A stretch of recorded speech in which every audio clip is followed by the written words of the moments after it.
Hi, beloveds. It's Karuna here, and I'm always so glad to be with you. I hope that you're having a great day, and I'm always sending so much love to you. Today, I'd like to look at meditation and the best type of meditation for those of us who have experienced childhood trauma. Meditation is simply a time where we remove confusion. So think of it in those terms, just a time where the watchtower of the mind, and a client used that term the other day. I loved it. She said, it's felt like my mind has been a watchtower. Great analogy.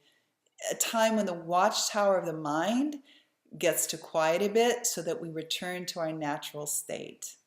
And when we return to our more natural state, the mind is less in a reactionary mode, and there's more space to become more discerning. Oh, isn't that great? So instead of this poor dear sweet little brain that may have been traumatized when you were younger and it's always in reaction mode, running here to there and compensating and doing this and just trying to catch up, meditation and prayer help the mind return to a more spacious and natural, your natural state. So there's more room for the discerning mind to step forward. And when the discerning part of your mind steps forward, guess what? You get to choose more skillfully. It's more of a proactive stance that you're taking with your brain. Oh, yes, rather than a reactionary stance. So on that note, I'd like to start off by looking at the difference between dissociation and a term called spiritual bypassing. Dissociation is a coping mechanism that many of us developed when we were younger. And it will feel like we're zoning out. It will feel foggy. It will feel vague. It will feel like you're not quite connected.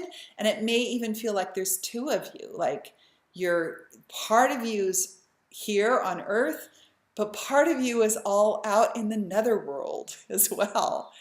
And this is a coping mechanism that your sweet little dear self developed when you were younger, just to try to get through whatever it got through, okay? Your dear little child self. That's dissociation.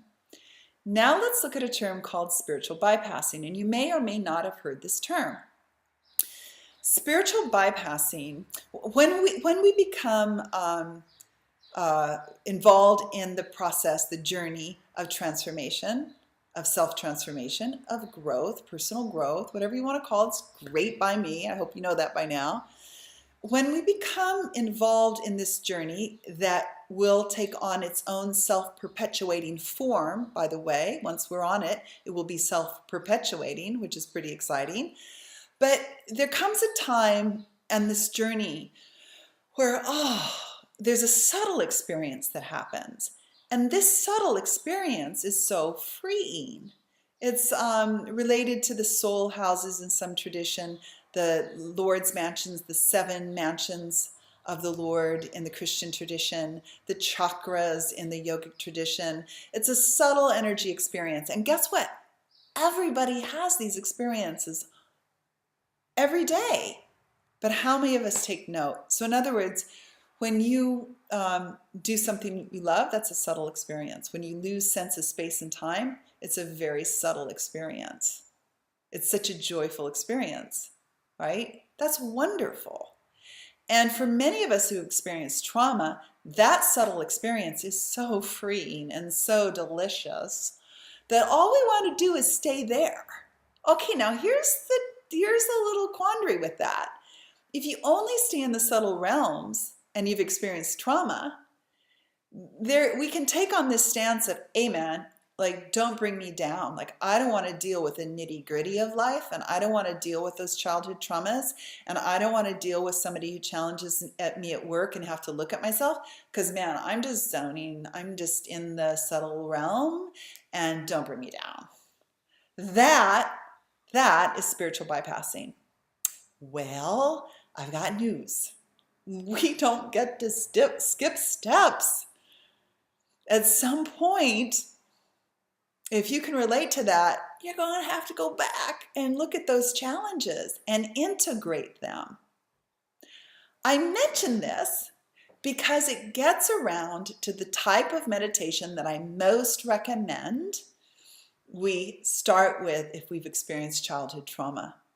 And that type of meditation is a meditation that really brings you into your body, a meditation that focuses on the object. In other words, a meditation where you're tracking your breath, you're feeling the breath, you're feeling the rise and fall of the lungs, you're feeling the rise and fall of the belly.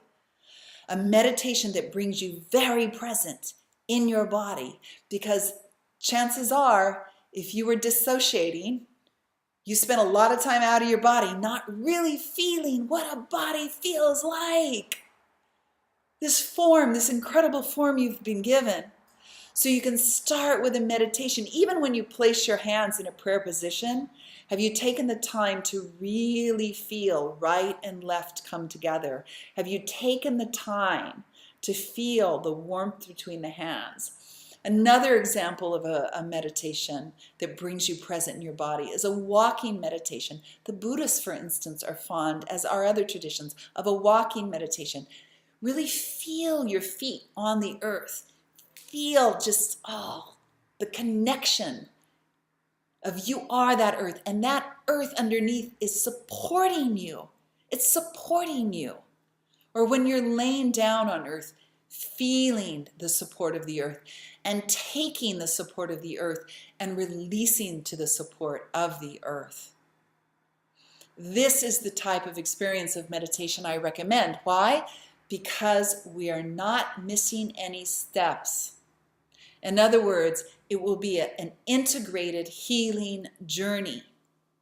You're not going to go to spiritual bypassing and have to backtrack. You're going to be present. You're going to develop this sense of individuality that was taken from you when you were a child. You're going to reintegrate that. I am an individual. I'm going to develop my identity. That means I'm going to feel this body. I'm going to feel presence in my body. And as we become more familiar with these meditations that bring us in the body, then perhaps, without jumping ahead, the next step therein is, and what is that energy that beats my heart?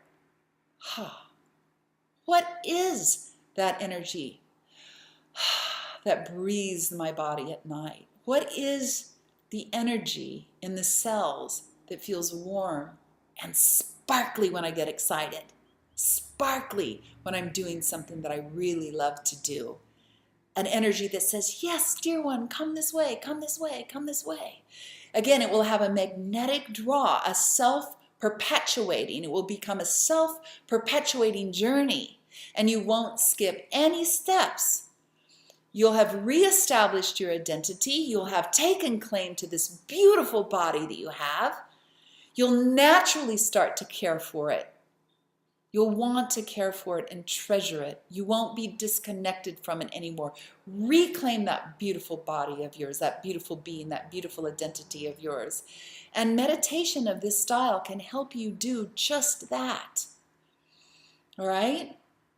The meditations that I have on this channel are designed to help you reclaim your identity, to reclaim your authenticity. And also on my website, I have a complete downloadable program of meditation. It's all complete. There are many meditations on there, and you can have them with you 24/7, 365, right? And they're designed to really make good use of the power of your mind, the integration of your mind and its capabilities. If you want to do some private sessions, please by all means be in touch. And please know that I work on a sliding scale. I don't want you to be left out if you're having some financial considerations. I don't work on that basis. I work on reaching my hand out to everyone, right?